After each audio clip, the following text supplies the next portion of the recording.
Hello friend, welcome to my channel. आज हम discussion करेंगे जो एग्ज़ाम की दृष्टि से महत्वपूर्ण क्वेश्चन की श्रृंखला चल रही थी, उसमें मैंने 15 क्वेश्चन का डिस्कशन किया था। उसके आगे की क्वेश्चन का आज हम डिस्कशन करेंगे। 16 नंबर क्वेश्चन कहता है कि स्लेडन एंड सान साहब ने कौन सा सिद्धांत दिया, तो आप बताएंगे कोशिका सिद्धांत। इन्होंने बताया कि कोशिका जीवन की कैसी इकाई है, संरचनात्मक है, क्रियात्मक है और रचनात्मक इकाई है। 17 क्वेश्चन कहा जाता है कि कोशिका अंग को समानता कोश की हाउस कीपर कहा जाता है। किसे कहा जाता है? लाइसोसोम को कहा जाता है। इसे आत्मघाती थैले भी कहते हैं। ये पूछा भी गया है एमपी पुलिस कांस्टेबल 2017 में। 18 क्वेश्चन कहता है कोशिका की सभी गतिविधियों को नियंत्रण करने में सेल की कोशिका का कौन सा भाग मदद करता है? नाभिक मदद करता है, इसे केंद्रक भी कहते हैं। जिस प्रकार ह्यूमन बीइंग की पूरी बॉडी का संतुलन बनाए रखने का उसका ब्रेन कार्य करता है, उसी प्रकार एक कोशिका का बैलेंस कौन करता है? हमारा केंद्रक करता है। और केंद्रक की खोज किसने की थी? रॉबर्ट ब्राउन ने की थी। नेक्स्ट क्वेश्चन 19 कहता है कि जीन क्रिया के नियमन का सबसे अधिक स्वीकार्य लाभ क्या है? सबसे पहले आता है जीन शब्द। जीन शब्द किसने दिया? जोहानसन साहब ने दिया।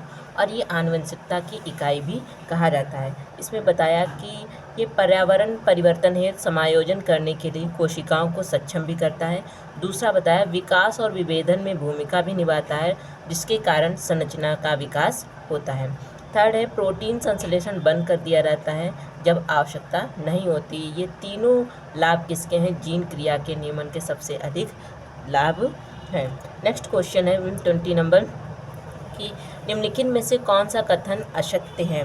समान जनक कोशिकाओं की संतत कोशिकाएं समरूपी नहीं होती हैं, ये गलत है। जबकि समान जनक कोशिकाओं की संतत जो डॉटर सेल होती हैं वो समरूपी होती हैं।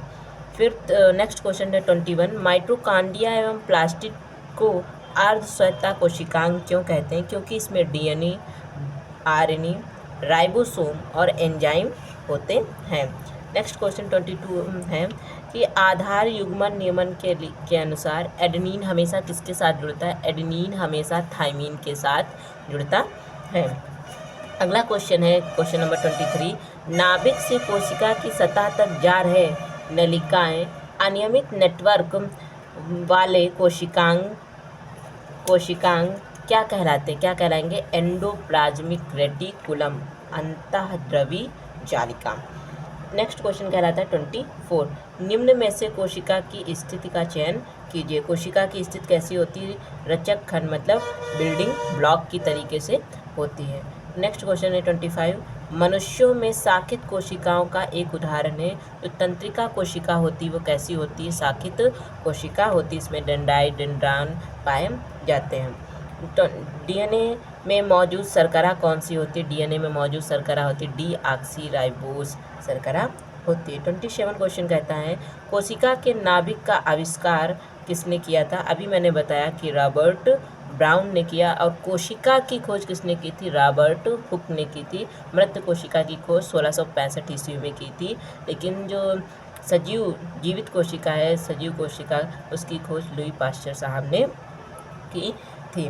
नाभिकों में संरक्षित धागे जैसी संरचना क्या कहलाती है? गुणसूत्र कहलाती है। क्या कहलाती है? गुणसूत्र कहलाती है। ये डीएनए में पाई जाती है। प्रत्येक रंध्री छिद्र निम्न द्वारा रक्षित होते हैं। किसके द्वारा रक्षित होते हैं? रक्षक कोशिकाओं के द्वारा रक्षित होते हैं। पादप कोशिकाओं में अंतरा कोशिका संयोजन क्या कहलाता है? तो वो कहलाता है हमारा जीवद्रव तंतु। क्या कहलाता है? जीवद्रव तंतु। उन दो कोशिकाओं का नाम बताइए जिनमें उनकी स्वयं की आनुवंशिक सामग्री होती है। वो कौन से दो हैं? वो हमारे माइटोकॉन्ड्रिया और लवक है। माइटोकॉन्ड्रिया को कोशिका का पावर हाउस कहते हैं। नेक्स्ट हमारा क्वेश्चन है कि उस कोशिकांग का नाम बताइए जो भोजन से ऊर्जा को मुक्त करता है। माइटोकॉन्ड्रिया। और इसकी करेंसी क्या कहते हैं? पावर हाउस ऊर्जा की मुद्रा किसे कहते हैं? एटीपी, एडिनोसिन ट्राइफॉस्फेट कहते हैं। प्रोटीन संश्लेषण में कौन सहायक होता है? प्रोटीन संश्लेषण में हमारा राइबोसोम सहायक होता है। इसे पैलेट कण भी कहते हैं। क्यों कहते हैं? क्योंकि इसकी खोज किसने की थी? पैलेट साहब ने की थी।